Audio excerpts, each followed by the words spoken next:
नमस्कार दोस्तों, success study Baloda YouTube channel में आपका स्वागत है।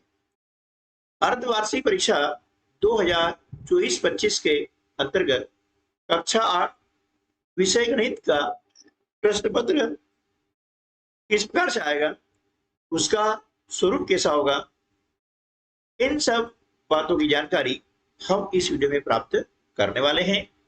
यह प्रश्न पत्र अभ्यास करने के दृष्टिकोण से प्रैक्टिस पेपर के रूप में बनाया गया है।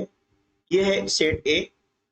इस पेपर की आप प्रैक्टिस करें और देखें कि हमारी तैयारी कितनी हुई है। तो देखिए, यहाँ पर बहुविकल्पी प्रश्न आएंगे, प्रश्न क्रमांक 1 से 5 तक।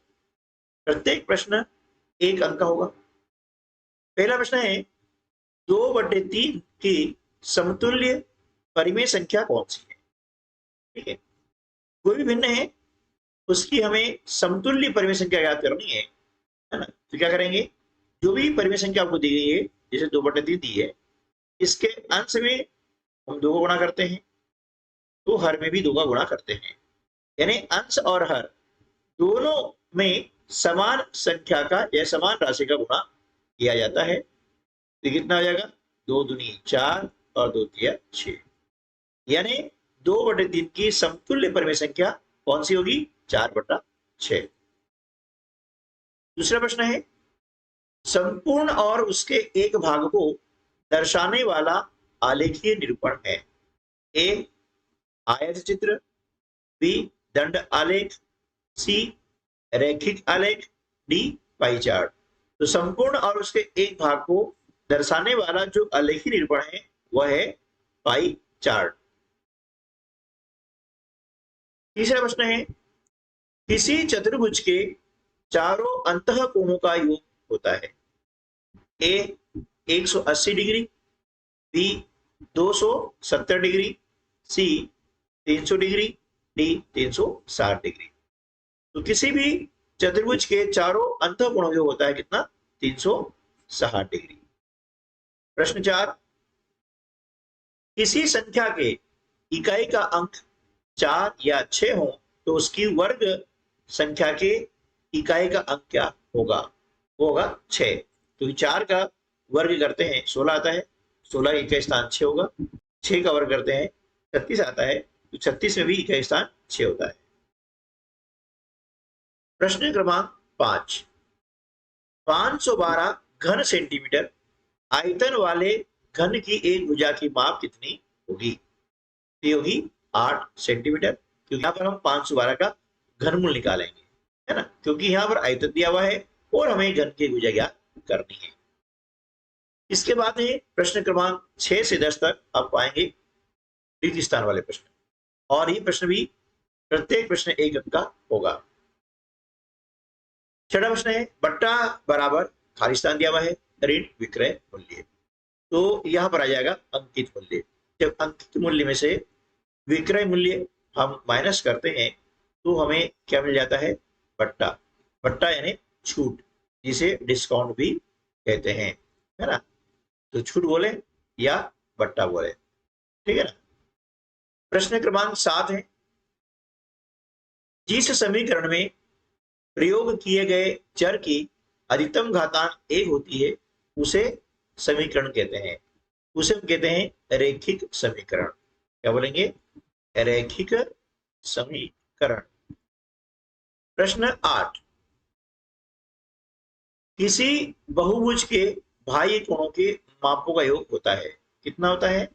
360 डिग्री। 9वां प्रश्न है, ऐसी आयत जिसकी सभी भुजाएं बराबर होती है वह कहलाएगा वर्ग, है ना। ऐसी आयत जिसकी सभी भुजाएं बराबर हो उसे हम वर्ग कहते हैं। वर्ग अंतराल 20 से 25 में उच्च वर्ग सीमा आ गया है 25। अब ये वर्ग अंतराल है, इसमें ये हो गई निम्न सीमा और ये हो गई उच्च सीमा, ठीक है ना। इसके बाद में अति लघु प्रश्न आएंगे, प्रश्न नंबर 11 से 16 तक, और ये प्रश्न 2 अंक वाले होंगे। प्रश्न 11 है, जब एक सिक्के को उछाला जाता है उचित प्राप्त करने की प्रायिकता ज्ञात कीजिए।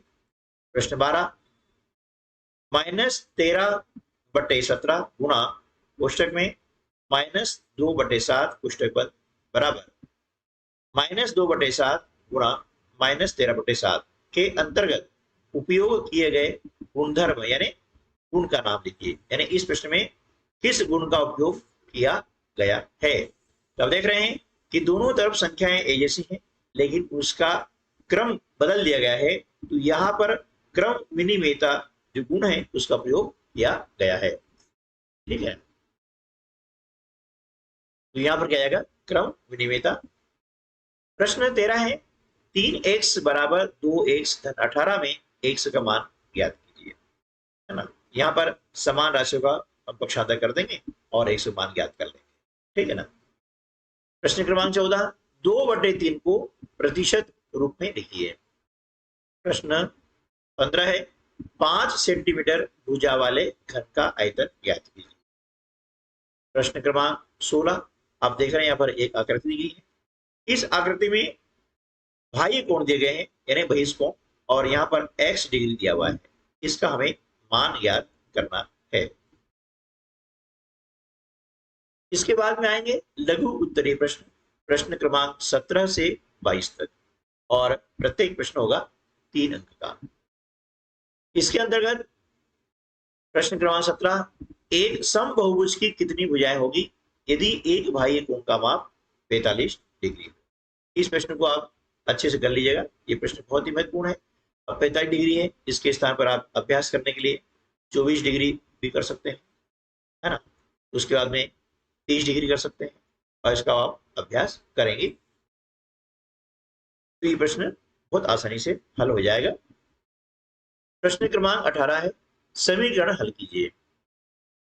प्रश्न क्रमांक 19 भाग विधि से संख्या 625 का वर्गमूल ज्ञात कीजिए।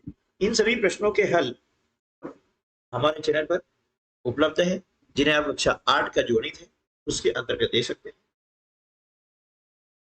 प्रश्न क्रमांक 20 दिए गए पहिए को घुमाने पर सूचक के डी पर रुकने की प्रायिकता ज्ञात कीजिए।